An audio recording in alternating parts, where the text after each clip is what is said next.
Hello, and welcome to Translations Express Lane, where we get you out as fast as possible, talking to you about the wine tasting, wine tasters, whatever. They're stupid. They're worthless. They don't do anything. Some of you may be wondering, wait, what? Okay, I'm going to try to explain this so everyone can understand. You have people who are literally paid to drink wine. They go to an older place or to a new one. It's like, oh, we just started our wine company, whatever, and we need you to come in and rate our wines. They come to, oh, it has a good taste of this, it has a smoky flavor of that, whatever. But here's the thing. They don't know anything. They're completely biased.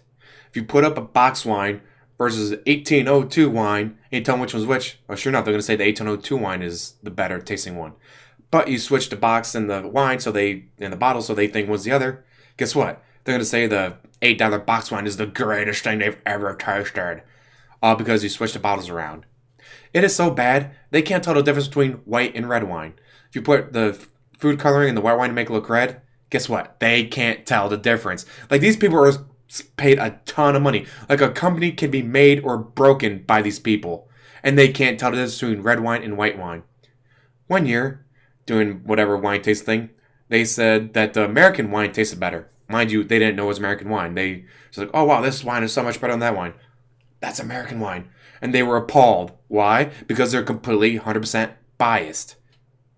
They don't care. It's like, if you had told them that wine that they thought was so good was American, they was like, oh, this is garbage. Oh, this is pure garbage. I wouldn't feed this to a dog. But since they didn't know what it was, they said it was good. But as soon as you told them it was American, they were like, oh my god, I should kill myself. Because wine tasters are completely useless. And the fact that a company can go out of business because a wine taster can taste it and go, oh, this is garbage, don't buy this product, is stupid. When they can't tell the difference between a box wine and 1802 bottled wine. If as soon as you tell them which was which, sure, they're going to, oh, wow, this 1802 is so much better than the box wine. But you don't tell them which one's which. They have no idea. They're complete garbage. Oh my god, the fact that a company can be made or broken by these people is mind-boggling. Of course, most critics are just worthless. You get the movie critics like, hello, I'm an 87-year-old man. The last movie I thought was good was Citizen Kane. This movie is targeted towards 12-year-old girls. I hate it. Don't watch this movie. That's why I like Rotten Tomato, because you get the fan reviews. Same thing with like Metacritic. You get people playing, not critics playing. Like so many times it's like, oh, this movie was atrocious, this movie was garbage. But then you actually watch like, I don't get it. Why do they say this movie is bad? Because I'm an 87-year-old man and that movie's not Citizen Kane. That's why I thought it was bad. It's like, ah. And of course, like you do the Metacritic, my favorite one was Young Justice video game. So many people were shitting on it because of the graphics. It's like, have none of you kids ever played on the Atari? Or the Nintendo, or the Super Nintendo, or the PlayStation 1? Have you guys, like, did you grow up with nothing but 4K graphics and wireless controllers? Guess what? I didn't. Guess what I want in a game? I want good storyline. I want good gameplay. I want fun. I want a game. If the graphics aren't the best, alright. I mean, some games, like Until Dawn, if it had terrible graphics, it probably wouldn't have been as good, but it still would have the same story, the same choices, the same fun. The graphics just helped it look cooler.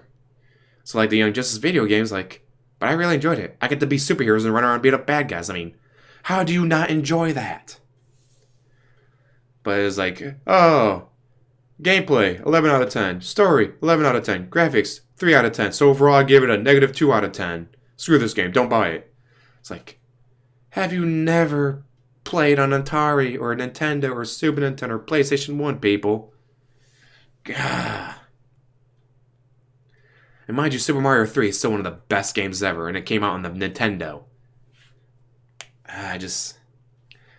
Critics just piss me off because they're completely fucking worthless. Like the wine tasters that can make or break a company, and they don't know the difference between red wine and white wine unless you tell them which one's which. They have no idea.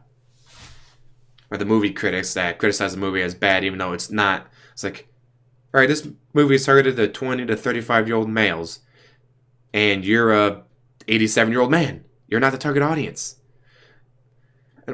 Why is every film critic so freaking old? Well, because they've seen a lot of movies, so they have a lot more experience. Like, no. They have a lot more bias. They're nowhere near the age range or the demographics of what the movie's geared towards. Like Twilight. Guess what? A lot of people who aren't the target audience hated Twilight. Guess what? The people who are the target audience of Twilight love it. Same thing with that 50 Shades of Grey stuff. Like, guess what? I'm the target audience. So does my opinion on it really matter? No. It's garbage. Don't. I mean, in my opinion, it's garbage. Don't watch them. But guess what? I'm not the target audience. So my opinion doesn't really matter. The target audience all love it. God. That's the same thing with the game critics, like criticizing the games, like most like Battlefront 2. It's like they're attacking it for the loot boxes and the microtransactions. Well, what about the actual game? The actual game. 11 out of 10 in graphics, 11 out of 10 audio, 8 out of 10 gameplay. It's a great game. But everyone's giving it bad reviews because of the microtransactions and the loot boxes. Like, but what about the actual game? Mind you, they got rid of the microtransactions for now. And the loot boxes aren't that big a deal. It doesn't like, oh, well, I got the platinum level shield for this character. Oh, that's great. But if you suck at playing the game, it doesn't matter what you have. If you fire 1,000 times and hit nothing, this person fires 10 times and hits you 10 times, guess what? They're going to win. Because they're better than you. It doesn't matter what gold, platinum level stuff you got on. Yeah, freaking critics suck. That's why I prefer Metacritic and Rotten Tomato, because you have the fans watching, you have the people watching and reviewing, not these critics. Yeah, I just wanted to go on this little rant about it. I haven't gone on a rant for a few weeks, so time to rant. Get it out of my system. And again, don't listen to wine tasters. They're all complete, total garbage. Mind you, I don't drink wine or I don't drink alcohol at all, but still. The fact that a company can go bankrupt because a wine taster tasted their stuff and, oh, this is garbage. Even though it doesn't matter what the wine tastes like, it's just the bias that they have. Because they're all garbage. God. Anyways, like, subscribe, comment down below, and have a wonderful day.